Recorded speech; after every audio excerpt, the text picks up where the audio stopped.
Here is one corner of West Africa. In the last 200 years, this narrow stretch of land alone gave birth to more than 10 brand new scripts. It happened nowhere else on Earth. And at the heart of it all sat a single sentence out of Europe. Africans are incapable of inventing writing. That one line would put a pen into many hands for the next 100 years. There is a script made by a king. There is one made by a lone scholar. There is even one made by two teenage brothers in a bedroom. So a natural question arises. Why here, of all places, and why now? Why did people set aside everyone else's letters and invent their own?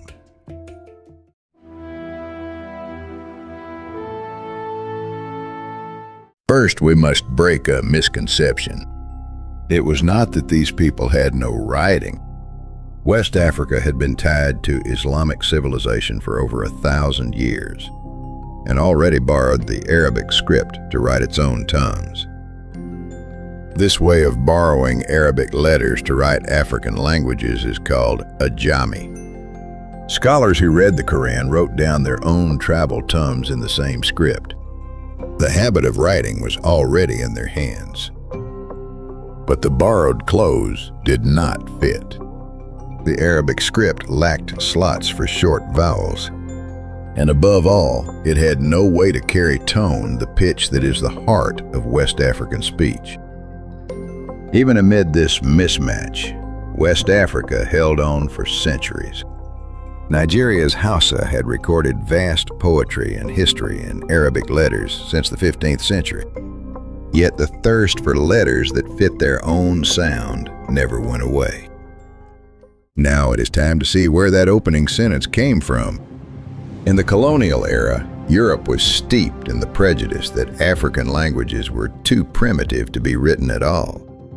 Colonial schooling taught that only European letters were the letters of civilization. But that insult became a spark. The single sentence, "You cannot put a pen into many hands." Let us see how that fire caught through the stories of three people. The first is a king. Around 1896, Njoya, the young sultan of the Bamum kingdom in Cameroon, had a strange dream of people drawing marks on their palms.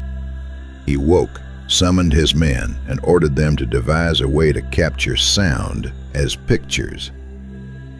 The first version held 465 near-pictorial signs. Over decades, Njoya reworked it 6 times. He filed the pictures down into units of sound, again and again, until it compressed into some 80 syllable signs. And with this script, he recorded an entire kingdom. Its history, its maps, its herbal remedies, its laws, all written in his own letters. He built a palace school and even a printing house and taught his people to read. But such self-reliance was a threat to colonial power. France, taking over Cameroon, pulled Njoya from his throne and exiled him. It shut his schools and smashed the presses that printed his script. The king died in exile. You can smash a press, but not a people's memory. The Bamum script survived quietly in a few hands. Today, a project is digitizing what remains in the royal palace, and more than 13,000 pages have been brought back. The king's letters did not die. The second is a scholar. Suleiman Kante of Guinea one day read a foreign author's book claiming African speech was like bird song, impossible to write down. That single line seized him whole. Kante set out to prove that claim wrong. First with Arabic, then with Latin. He tried to write his own Manding tongue, but neither could carry tone, and both failed him. So he resolved to build a new script from scratch. On the 14th of April, 1949, Nko was finally born. It means "I say" in the Manding tongue, flowing right to left and marking tone clearly. It spread not through schools, but hand to hand, and millions still read and write it today. That date is now marked every year as Nko Alphabet Day. And Nko is no museum piece. Today, Guinea and Mali print newspapers and textbooks in it. The Quran has been translated into it, and you can type it on computers and phones. One man's anger built an entire living ecosystem of writing. The third story is the most astonishing. In 1989, Guinea, the Berry brothers, 10 and 14 years old, watched grown-ups struggle to write Fulani in Arabic letters. Then the boys said, "What if we made our own?" The two boys shut themselves in a room, closed their eyes, and drew letters by the sounds they heard.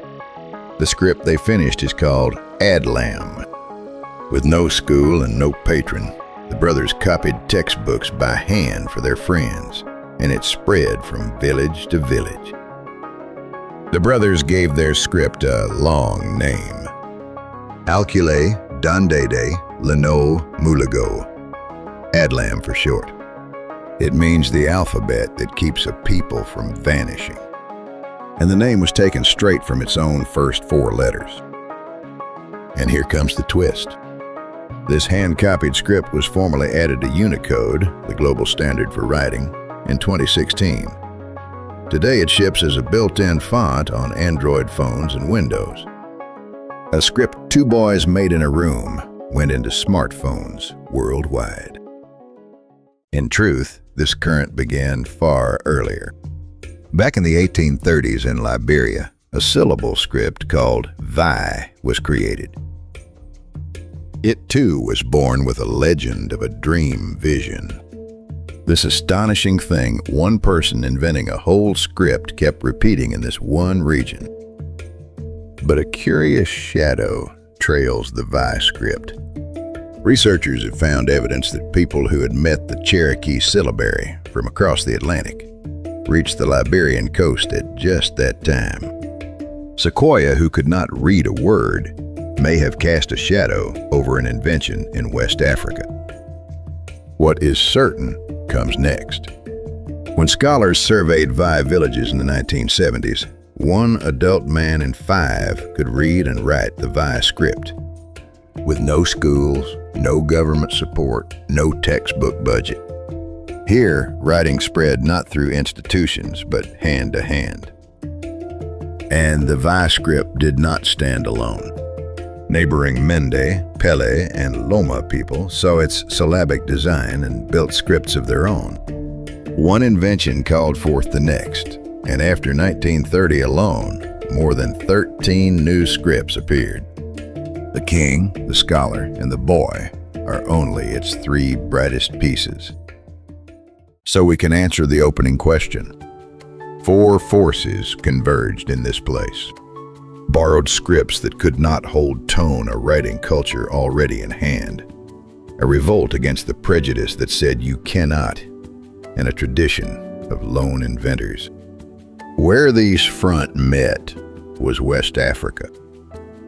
But why did this cluster into the last 100 years? Because as colonial rule ended and nations won independence, a hunger to build one's own country and one's own language burst out. To make a new script was itself a kind of declaration of independence. So why not elsewhere in Africa? To the east, Ethiopia had its own script, Ge'ez, in use for more than 1,500 years. Where nothing was missing, there was no reason to invent. West Africa was the opposite. A land where the gap between borrowed letters and its own sound never closed. And here lies the final twist. These scripts, born as resistance in the colonial age, are being reborn in the digital age. Letters once copied by hand have become Unicode standards and phone keyboards, spreading farther than ever before. A king, a scholar, and a boy.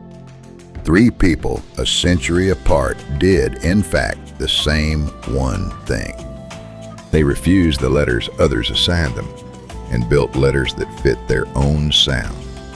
To invent a script was to declare, we will write in our own way.